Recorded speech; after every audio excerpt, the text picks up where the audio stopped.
Hey there, little chicken nuggets. It's me, Carl. Welcome to Grow TV. Welcome to Grow TV. Hosted by Carl,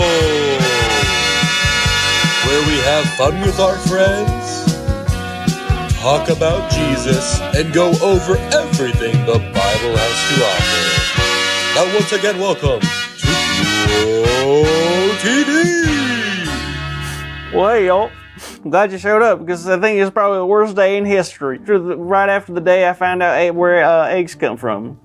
This is my last day on the farm. You heard me right. I've been running this farm for the past month, but my cousin Clay just called me and he said he's on his way home. So that means I gotta leave today, and if I'm being honest, I'm not taking this super well. I spent 30 days in this beautiful place. It's like a home. I made friends with all the animals. I know all their names and their sleep schedules. I even made up a couple secret handshakes with the ducks on the pond. But now it's all useless. I mean, what am I supposed to do with all this love in my heart? All this pent up joy that I have in my body. I've taken it and I've given it to this farm for the past month. Now what? Huh? Carl! Not a good time, Grace!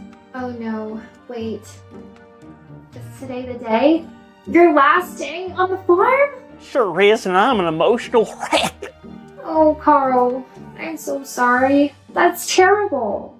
Oh, it's fine. I'll just probably go home, shut the door, and eat chicken nuggets for the rest of my life. Oh, don't do that. You know you can still take the love you have and share it with others. You really think so? I know it. I mean, that's what Peter did. Peter, the disciple? Didn't he, deny Jesus 3 times and act like he didn't know who he was? I don't think that's the best example, Grace. Yes, Peter made some mistakes, but we all have. It's what Peter did after those bad decisions that really show you how great God is. Well, what happened? Well, Peter decided to go fishing, and a couple of other disciples went with him. But they had no luck. They didn't catch anything. Oh, well, that's a bummer. But then a man stood on the shore looking at the boat and told Peter and the disciples to cast their nets onto the other side of the boat. And when they did, they had caught so much fish, they couldn't even pull it up. Oh, good thing that stranger helped him out with that tip. Wait a minute. That sounds familiar. That's the thing. It wasn't a stranger. That man on the shore was Jesus. No way. Do the disciples know that? Not at first, but after they caught the fish, John looked at Peter and told him that it was Jesus. Peter couldn't believe it. He grabbed his robe and dove into the water, even though he didn't have a swimsuit and he was 100 yards from shore. Peter didn't care. He wanted to be with Jesus so bad, it didn't matter what was between them. Wow, that is so cool. I can imagine Peter felt pretty bad after what he had done, but really happy that Jesus was back. Big time. So he began to eat food, and then Jesus asked Peter an important question.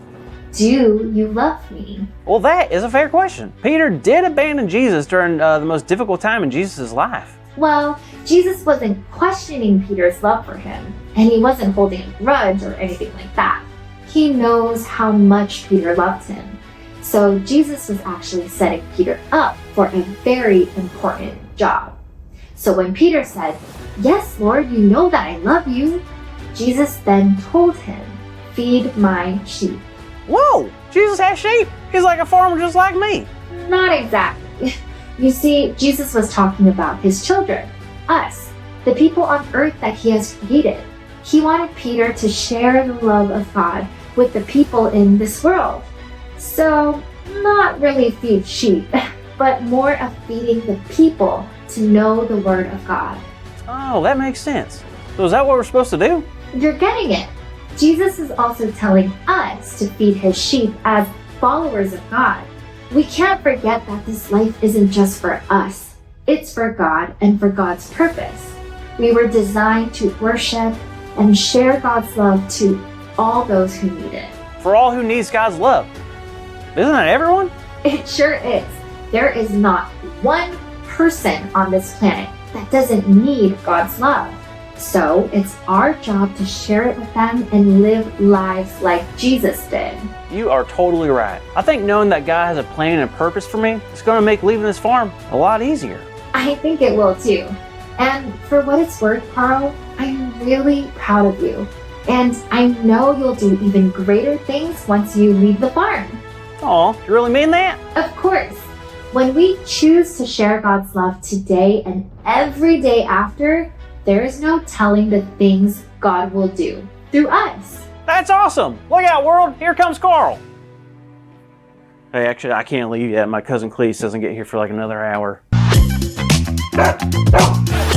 Wow. How exciting is it that Carl is going to go share God's love even after he leaves the farm?